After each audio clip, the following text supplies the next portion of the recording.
Good morning, student. Today we start the 8th chapter of business economics.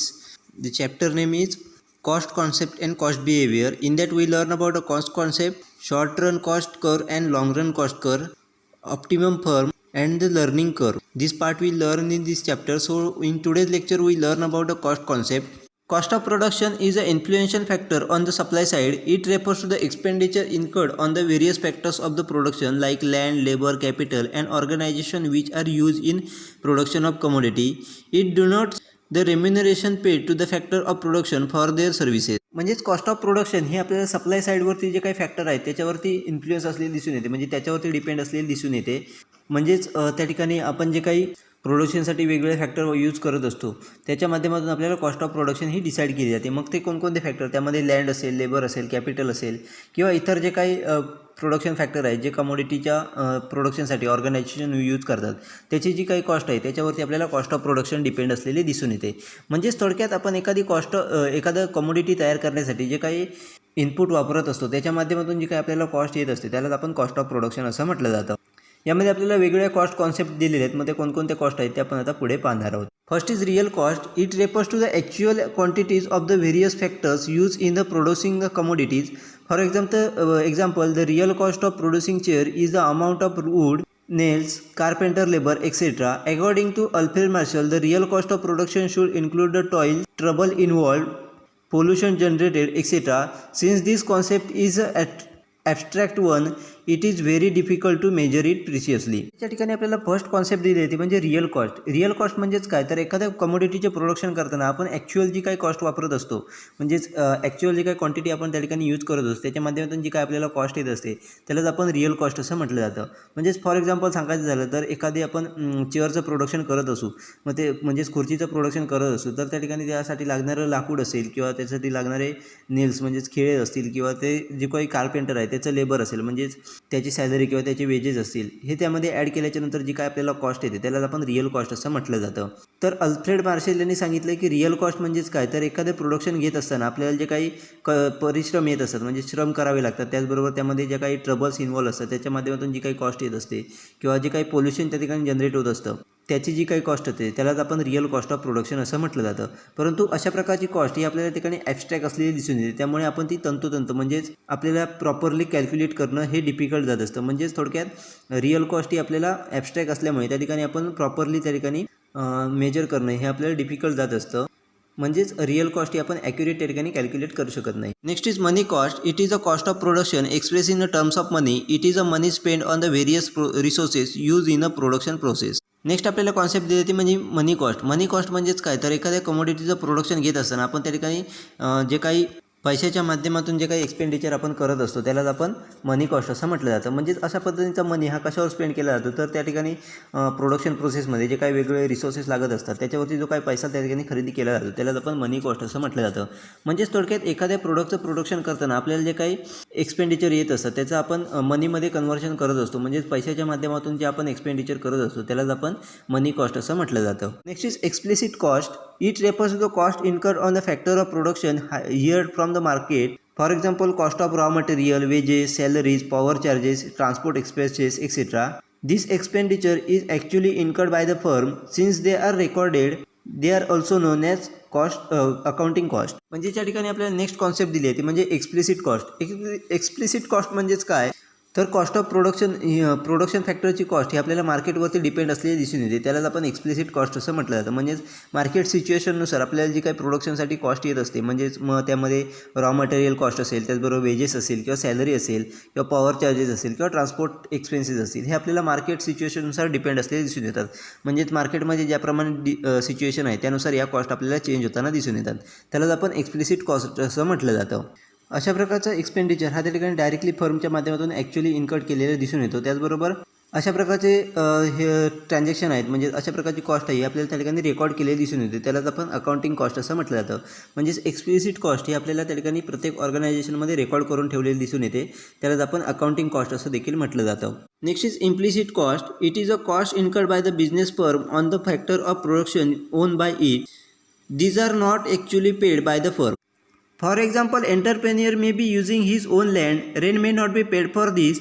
If he has rented it out to the somebody, he would have earned some rent. This should be considered and some amount of rent should be included in the cost of production. Next is implicit cost. Implicit cost म्हणजेच काय, तर एखाद्या प्रोडक्टचं production घेत असताना entrepreneur हा स्वतःकडचे जे काही factor त्याच्यामध्ये ॲड करत असतो आणि त्याच्या माध्यमातून जी काही कॉस्ट येत असते त्यालाच आपण इम्प्लिसिट कॉस्ट असं म्हटलं जातं. म्हणजेच थोडक्यात एखाद्या प्रोडक्टच्या प्रोडक्शनमध्ये एंटरप्रेन्युअर हा स्वतःकडचे जे काही फॅक्टर ॲड करून त्याच्या माध्यमातून जी काही कॉस्ट येत असते त्यालाच इम्प्लिसिट कॉस्ट असं म्हटलं जातं. अशा प्रकारची कॉस्ट म्हणजेच इम्प्लिसिट कॉस्ट ही त्या ठिकाणी फर्मकडून कोणत्याही माध्यमातून पेड केली जात नाही. म्हणजेच फॉर एक्झाम्पल सांगायचं झालं तर एंटरप्रेन्युअरकडे स्वतःची लँड आहे, ती तो प्रोडक्शनसाठी यूज करत असेल, परंतु त्याच्यासाठी कोणत्याही प्रकारचं रेंट त्या ठिकाणी पेड केलं जात नाही. परंतु जर तीच लँड त्याने एखाद्या दुसऱ्या व्यक्तीला जर रेंटवर दिली तर त्याच्या माध्यमातून तो काही प्रमाणात रेंट हे अर्न करू शकतो. ही गोष्ट कन्सिडर करून कॉस्ट ऑफ प्रोडक्शनमध्ये ती कॉस्ट ही इन्क्लूड केली जाते, म्हणजे ॲड केली जाते. त्यालाच आपण इम्प्लिसिट कॉस्ट असं म्हटलं जातं. म्हणजेच थोडक्यात एखाद्या एंटरप्रेन्युअरने स्वतःची लँड ही त्या ठिकाणी प्रोडक्शनसाठी दिली असेल आणि तीच जर लँड त्याने दुसऱ्याकडे रेंटसाठी दिली तर त्याच्या माध्यमातून तो काही प्रमाणात रेंट हे घेऊ शकतो. मग त्याचं कन्सिडरेशन करून काही प्रमाणातील कॉस्ट ही त्या ठिकाणी कॉस्ट ऑफ प्रोडक्शनमध्ये ॲड केली जाते. त्यालाच आपण इम्प्लिसिट कॉस्ट असं म्हटलं जातं. या ठिकाणी इतरही काही कॉस्ट दिले आहेत ज्याच्या माध्यमातून आपण इम्प्लिसिट कॉस्ट म्हणजेच काय ते आयडेंटिफाय करू शकतो. त्या ठिकाणी वेगवेगळे एक्झाम्पल आपल्याला दिलेली आहेत. फर्स्ट आहे ते म्हणजे wages to be paid to the entrepreneur for his own labour services. म्हणजेच एंटरप्रेन्युअरसाठी जे काही तो स्वतः लेबर सर्व्हिस प्रोव्हाइड करत असतो त्याच्या माध्यमातून जे काही वेजेस पेड केले जातात त्यालाच आपण इम्प्लिसिट कॉस्ट. म्हणजेच अशा प्रकारे एंटरप्रेन्युअर स्वतःच्या लेबर सर्व्हिसेसची कॉस्ट ही त्या ठिकाणी किंवा वेजेस हे त्या ठिकाणी कोणत्या प्रकारे फर्मच्या माध्यमातून डायरेक्टली पेड केली जात नाही किंवा ॲक्च्युअलमध्ये पेड केली जात नाही, परंतु कॉस्ट ऑफ प्रोडक्शनमध्ये ती ॲड केली जाते. नेक्स्ट आहे ते म्हणजे interest on capital contribute by him.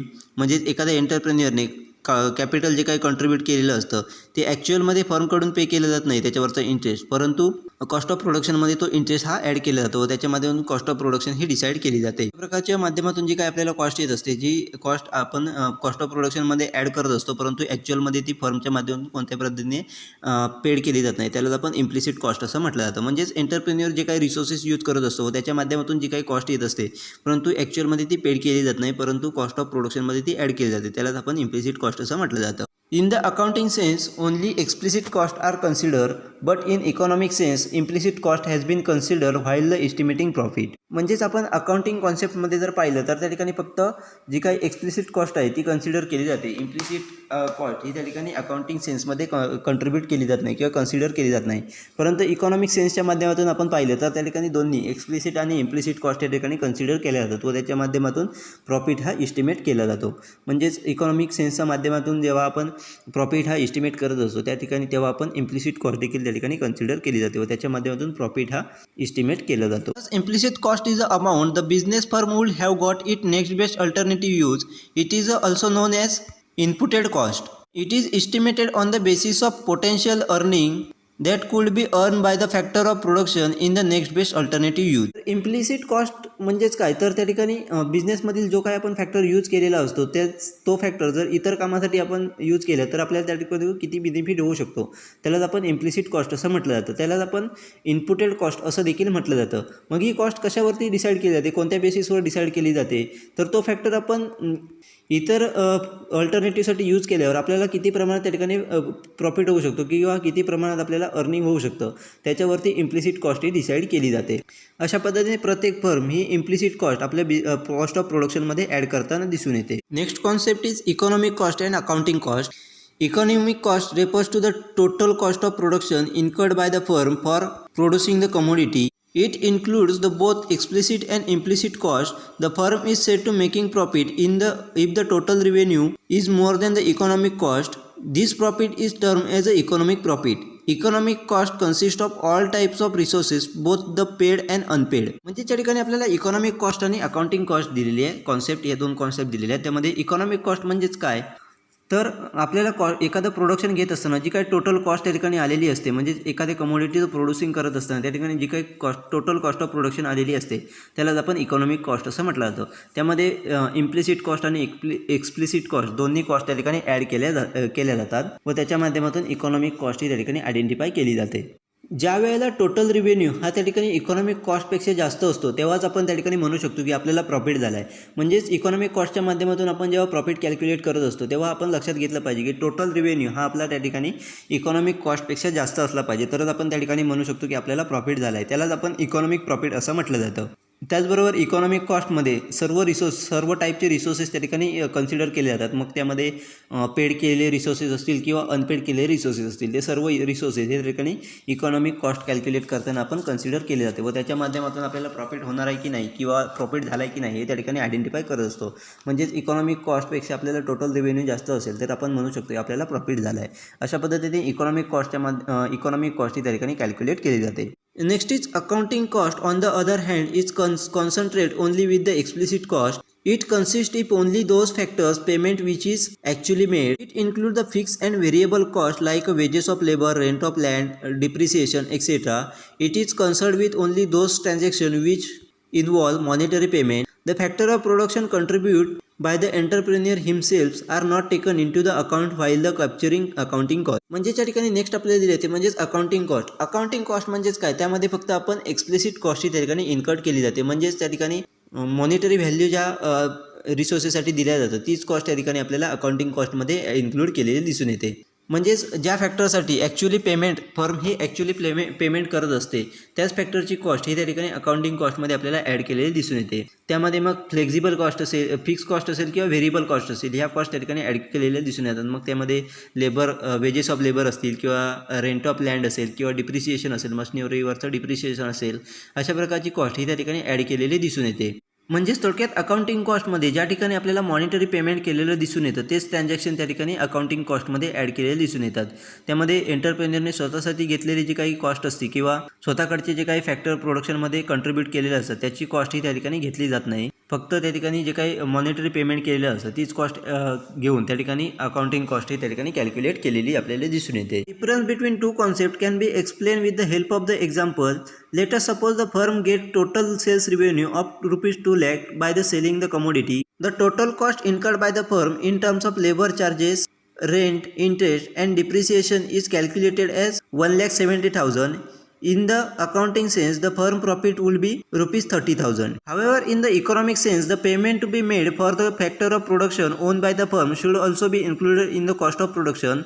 Suppose the entrepreneur has used his own capital and contribute his services, then the payment for the same should be calculated. Suppose it is estimated as rupees 20,000, then the total profit of the firm will be only 10,000 instead of 30,000. The above example indicate the difference between calculation of cost by economist and accountant.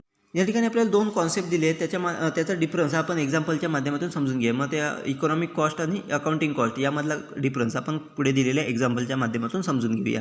त्यामध्ये आपल्याला example दिलं आहे की एका कंपनीने त्यांचं commodity sale करून म्हणजे त्यांचे प्रोडक्ट सेल करून टोटल सेल्स रिव्हेन्यू हा त्या ठिकाणी 2 लाखापर्यंत टोटल रिव्हेन्यू त्यांचा जमा झालेला आहे. म्हणजेच प्रोडक्ट सेल्स करून त्यांनी 2 लाखापर्यंत सेल्स रिव्हेन्यू हा जमा झालेला आहे. तर त्याच्यासाठी त्यांना टोटल कॉस्ट आलेली आहे. म्हणजेच लेबर चार्जेस असतील किंवा रेंट असेल किंवा इंटरेस्ट असेल किंवा डिप्रिसिएशन असेल मशिनरीवरचं ते कॅल्क्युलेट केलं तर आपल्याला त्या ठिकाणी 1,70,000 त्या ठिकाणी आपल्याला ती टोटल कॉस्ट गेलेली दिसून येते.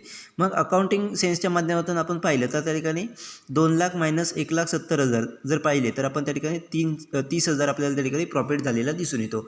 म्हणजेच अकाउंटिंग सेन्सच्या माध्यमातून आपल्याला त्या ठिकाणी 30,000 इथपर्यंत प्रॉफिट हा फर्मला झालेला दिसून येतो. परंतु इकॉनॉमिक सेन्समध्ये आपण जर पाहिलं तर त्या ठिकाणी जो काही टोटल कॉस्ट आलेली आहे ती आपण कॉस्ट ऑफ प्रोडक्शनमध्ये ॲड केलेलीच आहे. म्हणजेच 1,70,000 ही इकॉनॉमिक सेन्समध्ये आपण ॲड केली. त्याचबरोबर एंटरप्रेन्युअरने समजा त्या ठिकाणी स्वतःचं कॅपिटल दिलेलं आहे, त्याचबरोबर वेगवेगळ्या प्रकारच्या सर्व्हिसेस ह्या स्वतः कंट्रीब्यूट केलेल्या आहेत, त्याची व्हॅल्यू देखील त्या ठिकाणी ॲड केली जाते. मग त्याची व्हॅल्यू जर समजा 20,000 असेल, म्हणजेच ती एस्टिमेट केली आपण 20,000पर्यंत ती कॉस्ट जात असेल एंटरप्रेन्युअरने स्वतः कंट्रीब्यूट केलेली, म्हणजे त्याने कंट्रीब्यूट केलेलं कॅपिटलवरचा इंटरेस्ट असेल किंवा त्याने सर्व्हिस दिलेली त्याची चार्जेस असतील हे 20,000पर्यंत जात असतील तर आपल्याला होणारा प्रॉफिट हा त्या ठिकाणी फक्त 10,000च दिसून येतो. म्हणजेच अकाउंटिंग कॉस्टमध्ये आपल्याला जो प्रॉफिट 30,000वर आला होता तो आपल्याला इकॉनॉमिक कॉस्टच्या माध्यमातून तो फक्त 10,000वर आलेला दिसून येतो.